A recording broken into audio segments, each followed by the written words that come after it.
Hey guys, it's Mr. Stewart. Today I am going to read a book called What If You Had Animal Ears? So this week we're talking about main idea and supporting details. So as I read, be trying to think of the main idea of what this book's about and some details that could support it. So it says, what if you had animal ears?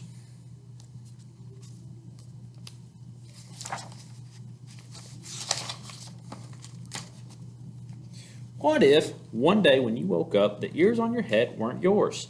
What if overnight a wild animal's ears took their place?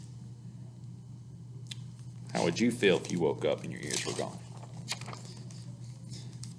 A jackrabbit. A jackrabbit's ears are extra long and full of blood vessels. They're perfect for giving off body heat so the jackrabbit stays cool on hot days.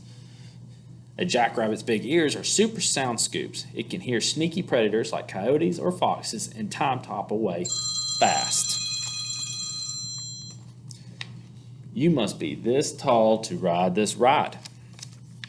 If you had jackrabbit ears, you'd look taller so you could ride roller coasters sooner. Have you ever been to the amusement park and not been able to ride a roller coaster because you weren't tall enough?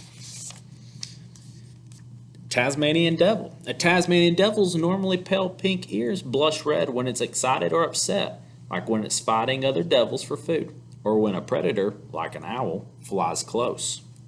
A Tasmanian devil's keen hearing can detect sounds as much as a half-mile away.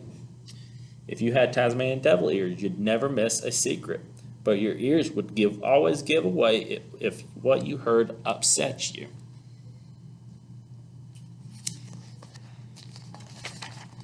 A Eurasian red squirrel. A Eurasian red squirrel's ears change with the seasons. Its ears' tufts, like its fur coat, grow thicker and longer just in time for cold winter weather. Eurasian red squirrels are born naked. They don't get their first fur coat and ear tufts until they're about 21 days old. If you had Eurasian red squirrel ears, you could play in the snow without earmuffs or a hat and still have toasty, warm ears. A koala. A koala's big round ears are completely covered with fuzzy, oily hair. This protects them from hot sunshine and chilly winds. Plus, raindrops run off so fast that their ears stay dry on the inside. Scientists discovered female koalas choose the loudest male in the area when they mate and have babies. For koalas, being loud usually means they're strong and healthy. If you had koala ears, you could style your ear hair, then you'd be sure to turn heads and start a wild trend. Could you imagine having koala ears at school? An okapi. An okapi's big ears each move separately, perfect for listening in two directions at once. So while dining on leaves in a forest, an okapi listens in every direction for predators like leopards. An okapi's tongue is so long it's able to lick its ears clean, inside and out. Ugh. If you had okapi ears, you could easily listen in two directions at once, so no one would ever be able to sneak up and surprise you. Perfect for haunted houses. A Townsend's big-eared bat. A Townsend's big-eared bat ears make tiny sounds louder. This way, they can hear flying moths and mosquitoes even when they can't see them, which helps with night hunting. Once close, this bat uses its wings and tail to sweep the insect out of the air and into its mouth. While flying, a Townsend's big-eared bat makes high-pitched noises and listens for echoes. That's how it senses buildings and trees to avoid crashes. If you had Townsend's big-eared bat ears, you'd never need insect repellent. You'd hear mosquitoes in time to catch them or swat them away.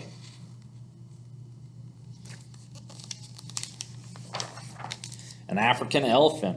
An African elephant has the world's biggest ears. Each ear is as big as 6 feet long and 4 feet wide. Besides giving off body heat, they flap so elephants can create their own cool breeze. African elephants make and hear every deep rumbles. These sounds are below what human ears can hear, but an elephant can hear another elephant more than 2 miles away. If you had elephant ears, you'd never need a windy day to launch a kite. You could just flap your ears. A great horned owl. A great horned owl's outer ears are just holes surrounded by feathers. The right opening is slightly higher than the left.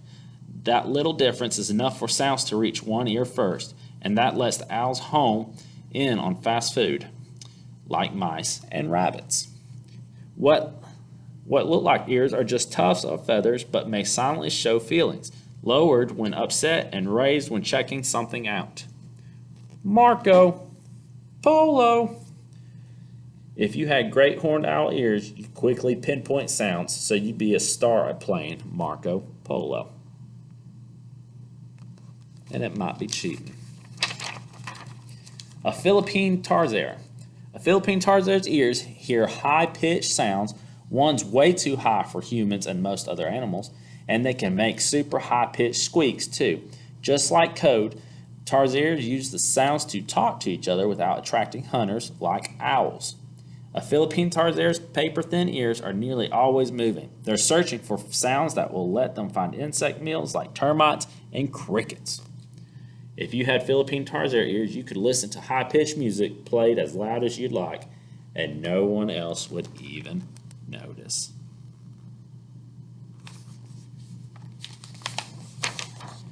A serval. A serval's ears have eye spot-like markings on the back. These let serval kittens easily track and follow their mother through tall grass. And keen hearing lets the serval know just where to pounce to catch a mouse. A serval's inner ear lets it stay balanced to land on its feet, even when it leaps as high as a standard basketball hoop to slap a bird to the ground. If you had serval ears, you would be easily to spot. If you had serval ears, you would be so easy to spot you'd leave every class trip. And even if you jumped high to peek over a wall, you'd always land on your feet.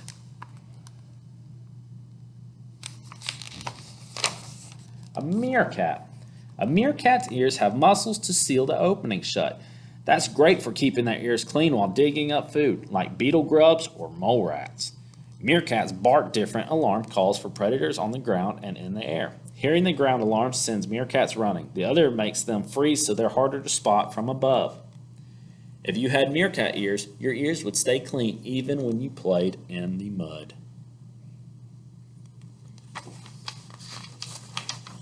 Wild animal ears could be fun for a while, but you don't need your ears to cool off or stir up a breeze, and you never use your ears to find your dinner or stand out in a crowd. So if you could keep the wild animal ears for more than a day, which kind would be right for you?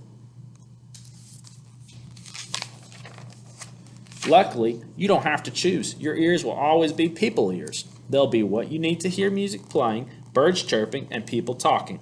Plus, they'll just be what you need to hold back your hair or prop up your glasses.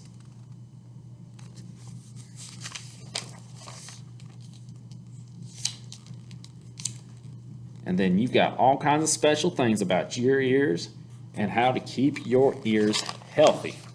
The end. All right, so I hope you were able to figure out the main idea. And then there was a ton of details to support that main idea. So I hope you are able to figure those out. And I hope you enjoyed the book, and I'll talk to you later. Thanks. Bye.